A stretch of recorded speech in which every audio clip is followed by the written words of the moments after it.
Well, my plan was today to get out of the field at noon and come home and work on this guy right here and get ready for the cruise in. Tonight's the first cruise in of the season down to the little coffee shop.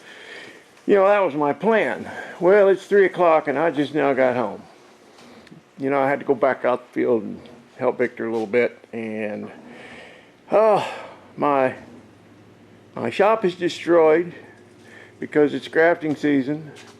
And you know, we just come in, Victor backs in over there every night and loads up gas, paint and tape, and you know, we go through, clean the saws, and nothing gets cleaned up till we get a day off. And we've been at this thing for a month now and we haven't had a day off yet, but one's coming. I think we're going to have tomorrow off. So that's okay if this place gets destroyed. We got time. We got time later on to worry about messes. Right now we're just going to make them. We can clean them up later. But I am going to attempt to get to the cruise in tonight, and I want to take this. I don't know, we'll see how I do. I've got a few things I want to address, and the quicker I shut up and get at it, the quicker or the better the chances are I'll make it. But I want to swap the oil in this thing. It's still got the break-in oil from when we did the cam swap, and I've got one compressor that's not kicking on, and I'd like to dig into that and see what's going on with that. That's not a big deal. Certainly not anything that'll keep me off the road. But I'm going to get it over there on that lift and pick it up and change the oil and investigate a few things, and we'll see how it goes. I hope that I get to take you guys for a ride here after a bit. So, see you soon. I wonder if it'll cold start. Not cold as in temperature-wise, but cold as in been sitting a long time and hasn't been started. I don't even know if the battery's up.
You know, the rat rods that I build have special little touches here and there.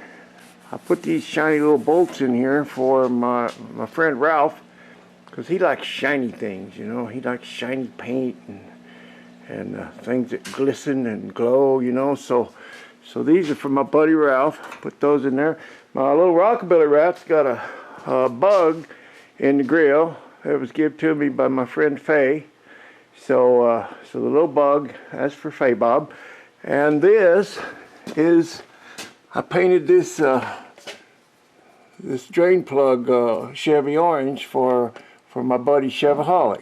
So, you know, I've got little special touches that remind me of friends of mine. There you go. Okie dokie, here's the next thing I'm working on.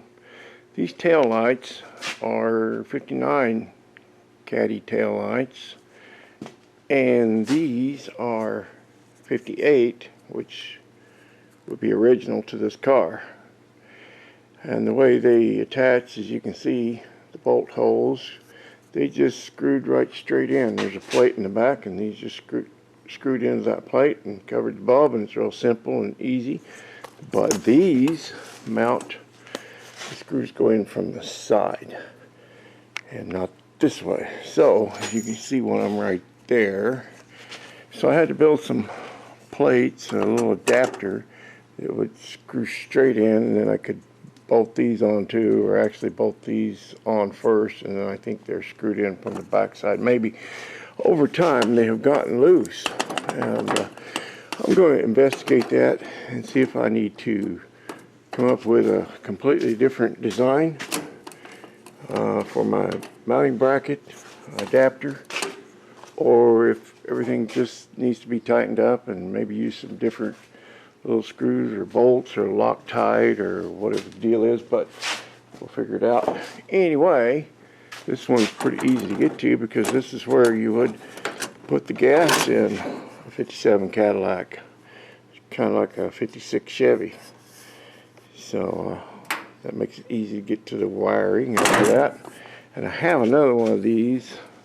It wasn't in quite as good a condition, so I didn't use it over there, but I thought about making both of them pop up, and I could still do that. This one's hard mounted, but I don't expect to be getting into them that often once I get this figured out, and it won't be too big a chore.